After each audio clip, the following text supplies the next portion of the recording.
Good afternoon, everyone, and welcome to our July webinar for the New Growth Women's Business Center. We are excited to be here with Bri Hull from Academy Bank, and she is going to be going over personal budgeting today. We're looking forward to recapping on what we learned last week, as well as adding the personal side to it. I am Lakin Coleman. I'm the business counselor coordinator. My title changed and I read that earlier, for the New Growth Women's Business Center. I do business counseling services. Our company does peer-to-peer networking. We have access to capital, credit building, business training, and then we have our webinars. We serve 15 counties in the state of Missouri and 2 in Kansas. And questions are encouraged during the webinar. You can use the Q&A section. We do have the chat turned on as well. And this webinar is being recorded and will be available on our social media and our YouTube channel. And without further ado, I'm going to turn it over to Bri. Okay, perfect. Thank you so much. My name is Bri. I've been with the bank for about 6 years, and we're going to be going over some personal budgeting curriculum. Okay. All right, let's just get started.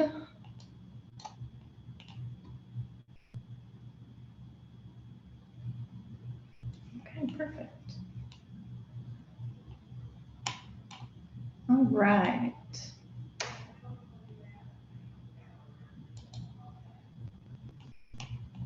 Okay, so your spending and savings plan. Okay, so everybody needs a personal budget.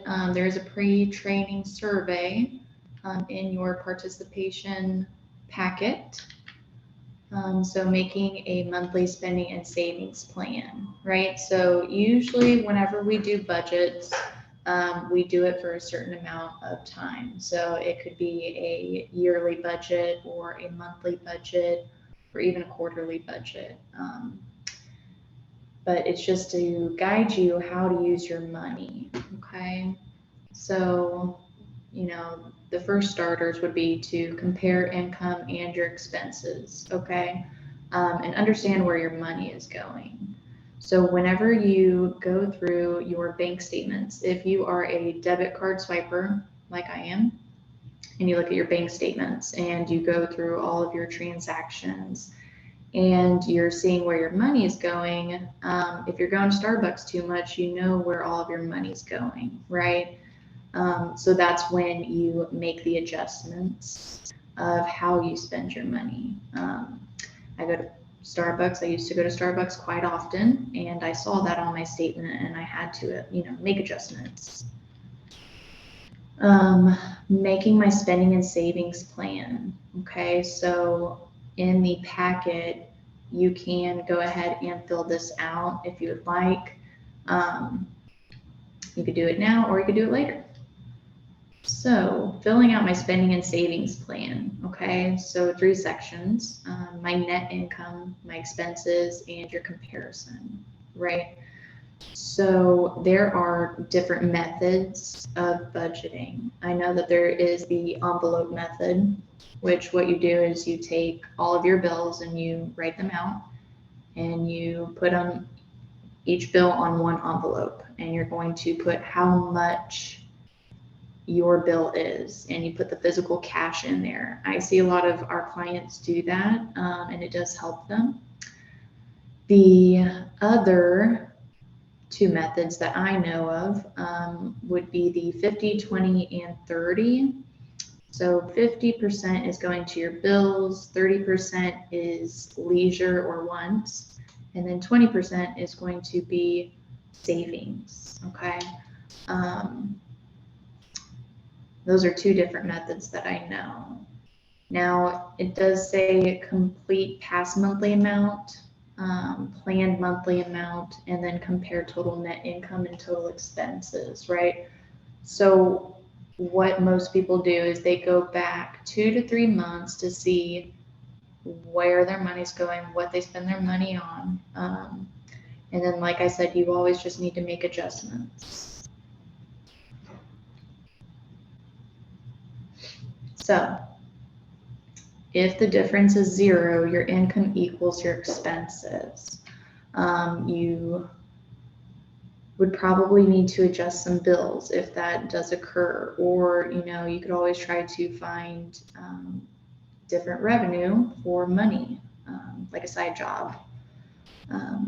If your difference is positive, you have more income than expenses, which is where we always want to be. So earlier, whenever I was talking about the 50, 30, 20 plan, if you're going through your budget and that's the method that you want to use, and you're realizing that your bills are more than 50% of your income coming into your household, you can always adjust that.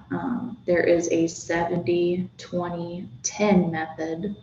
So 70 of it would be your bills or needs.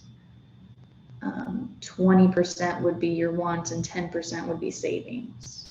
Okay. Negative, you have more expenses than income.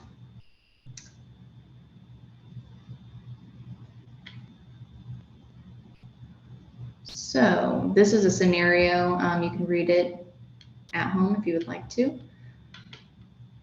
Apply using my spending and saving plan. Okay, so record your savings, sharing, and spending. Collect your change. Drop your spare change into a jar. That is a great concept. Most banks actually do that.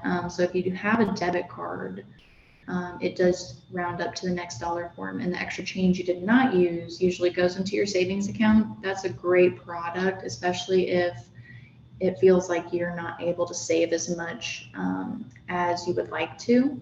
That is a first thing that does help a long way, especially if you are a debit card swiper and you don't use that savings account for the full year. It does come up and add money into your savings. Okay. Daily and weekly ideas. Okay, so daily ideas.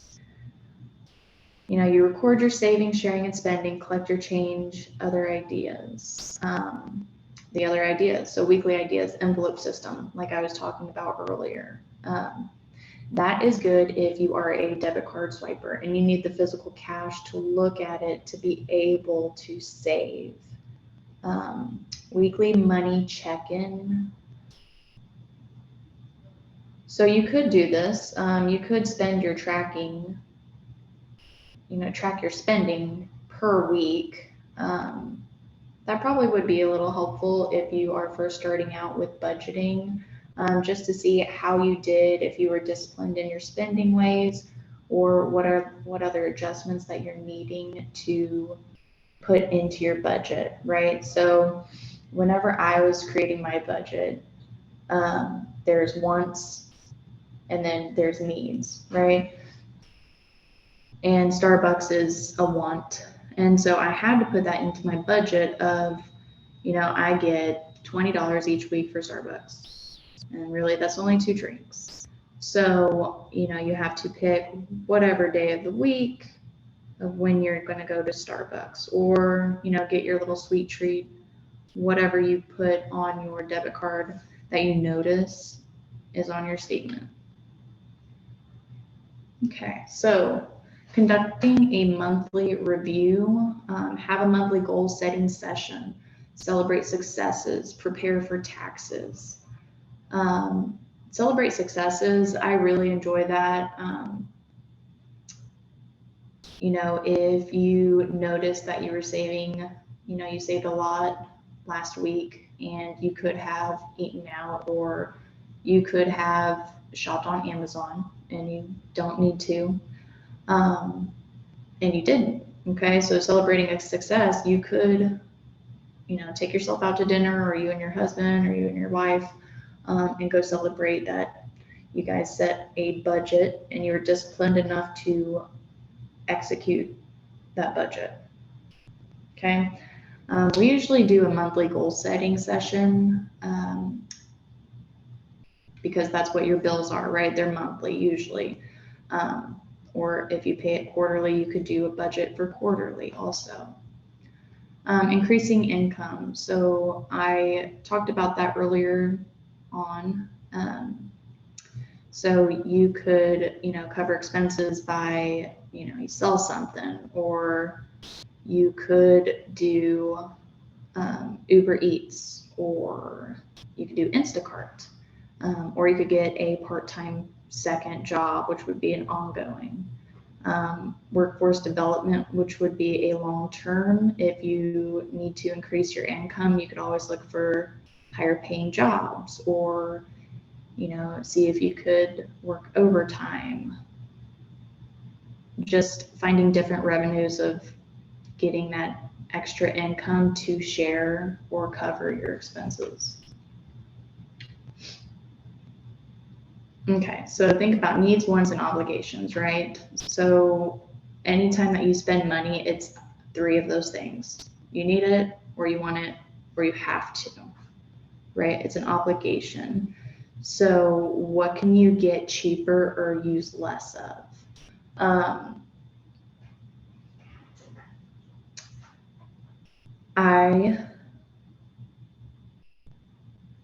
not sure. So with Starbucks, I could use less Starbucks. I almost went every day. It was a problem. But I told myself, I don't really need it. I have coffee at home. So I adjusted it. I didn't renegotiate. I just adjusted it. I only get Starbucks once a week. Or I could probably just eliminate Starbucks altogether, but I probably won't. So these are the three things that you always want to do. You conserve, adjust, and do without. If you could conserve your lights, if your light bill is getting a little too much, or your gas bill is getting too much, try to find ways where you can unplug everything in the house, or turn off all the lights in the house at all times. Usually, unless you're in one room, then you turn on the lights. Gas. If you need to put on some sweatpants and a hoodie to conserve gas so it's not so expensive, those are ways that you could help your budget and get those bills to be less. Adjusting a spending and savings plan, okay? So you can do this at your own time if you would like. So this is things that we were just talking about: increasing their income, decreasing their expenses. Okay. So the key takeaway is a monthly spending and savings plan to guide how you use your money. It's pretty simple. You first start off with all of your bills. You just write them down, and then make sure that they're actual bills. Netflix is not a bill. You could do without Netflix at any time. And just make sure that the bills that you're getting charged for, if money is tight, make sure that you can get rid of some bills that are not necessities. Okay, so I just said that when money is short. So this is a section to prioritize which bills to pay first when money is short. Okay, like I said, Netflix, you probably don't need that. Starbucks, you definitely don't need it. How does that happen? Even with careful planning, money can run short, right? So back to the budgeting, if you don't have a savings account or an emergency fund, right, and you have a car accident, okay, you only have liability, you don't even have full coverage on the car, and now you are coming out of pocket with a vehicle. You have to get a down payment, or you have to scrounge up some money to just get a cash car. So anytime, you can always have money run short.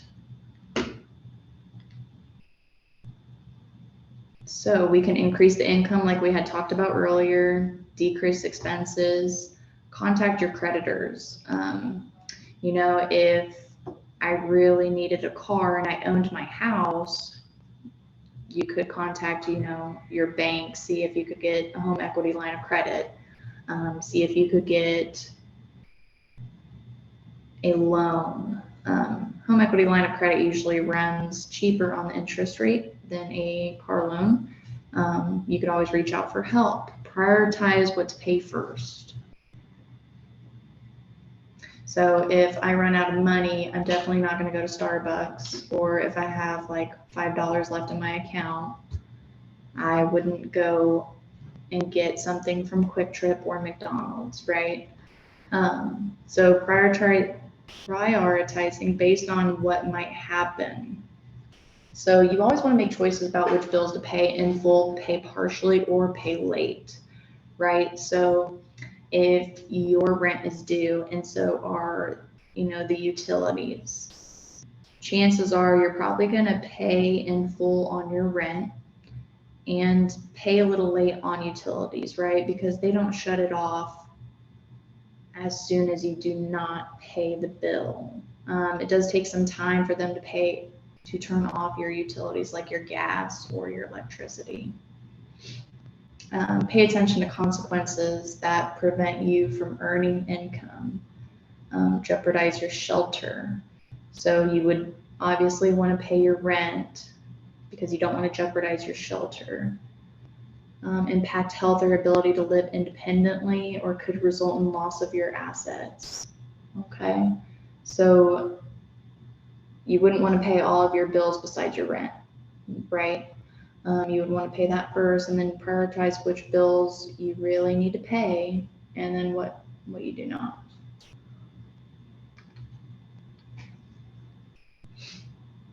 Okay, so this is just page 20 about your prioritizing your expenses. This gives you step-by-step instructions on how you can do that and what to look for whenever you do prioritize your expenses. Section 2 is to remember the key takeaway. That would be prioritize which bills to pay first when money is short. Okay. If your car payment, if you don't have, let's say you don't get paid as much on this check, right? And your car bill is due, and so is your insurance. I know many car places do a month out extension if you are short on money, or you could do that partial payment. And I definitely know insurances can do that for you and are more than willing to work with you on paying your bill a little bit late. Okay. Take action. So see page 22 in your participant guide. How will I do it? What will I do? And will I share my plans with anyone? If so, who? So we can definitely go back to budgeting on the 70, 2010. And I believe that was it. That was it on my slideshow.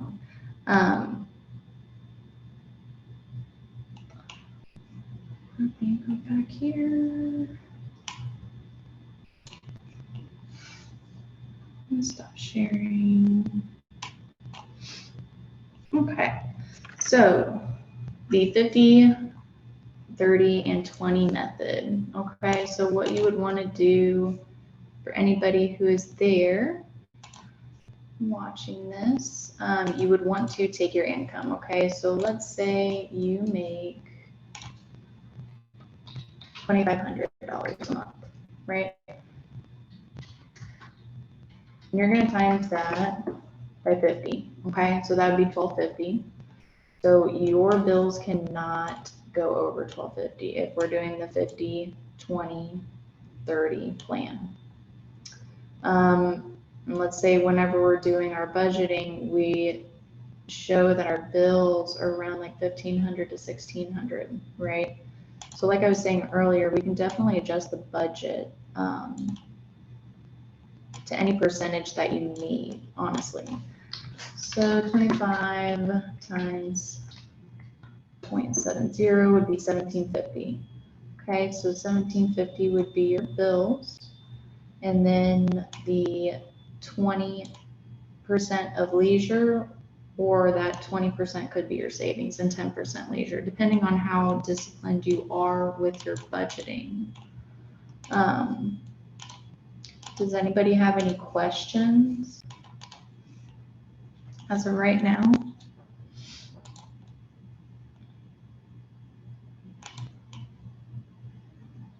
No? I don't see any yet. Nope. Okay, so let me see real quick. My personal budgeting was much shorter than my business budgeting.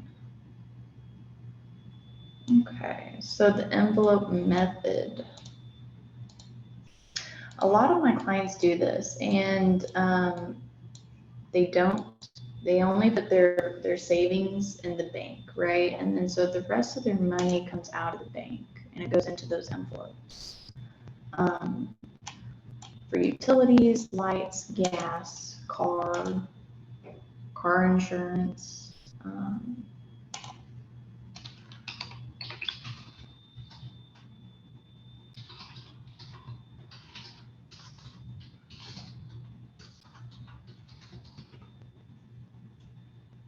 Okay.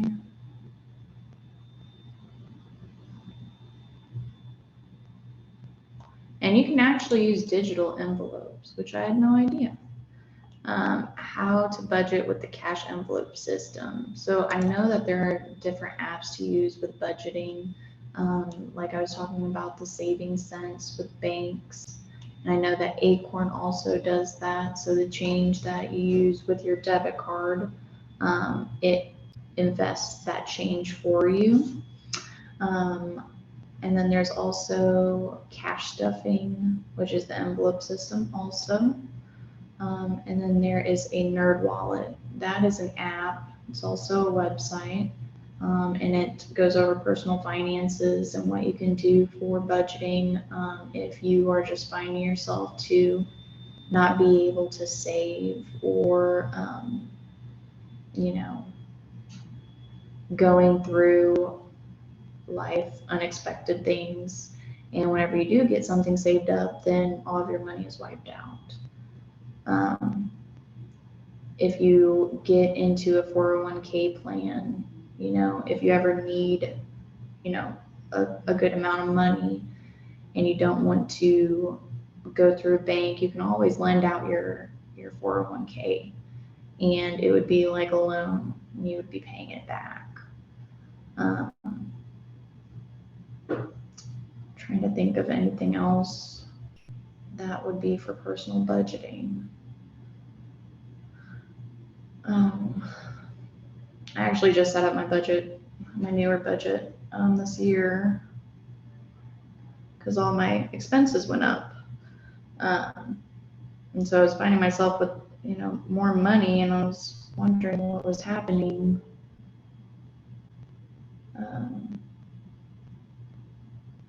And my savings account was not growing, but my checking account was, and I messed up my budget somehow. So you always want to look over your work on your budget and always just make sure to keep checking it on a monthly basis probably because things do change. You get a new car or you get a new house or you have a baby or you get a dog. They're all expensive. Your expenses do change often. It did say something about if you would like to go over your budget weekly, you can do that. That might be effective for some people. I don't feel like my expenses change that drastically in a week of time, but I do go through my statements at least every day. I check my banking app or my statements to see where that money went or, what I'm spending it on. So for the 4th of July, obviously I did not want to look at my statement because I was spending way too much out of the budget. And so now what I'm having to do is for July, change my budget and fix expenses that I don't really need or, I could pay at a later time because I did spend so much on fireworks. So it happens. Do we have any questions? I still I don't see think we any. do. Yeah, I'm not sure. Is that all your presentation for the day? That Yes, was I feel short. It's fine. bad. It's okay though. It was just a little shorter. It was very short. There's a lot more to business budgeting though, because your Oh, personal finances affect your business and yes. Personal budgeting is an easier concept for sure. It's very short. So everybody's last chance to get those questions in there. And thank you, Bri, for oh, putting of these course. on. And I'll send you the YouTube links, and anybody who is registered will get those as well. Perfect. Hopefully this afternoon. Oh, okay. All right, if that's it, I'm going to close it out. Thank you again, Bri. If you guys like our social media pages, you can stay up to date on all of our upcoming webinars and events, and we look forward to seeing everyone at the next one. Hope everybody has a good rest of their day. Perfect. You too.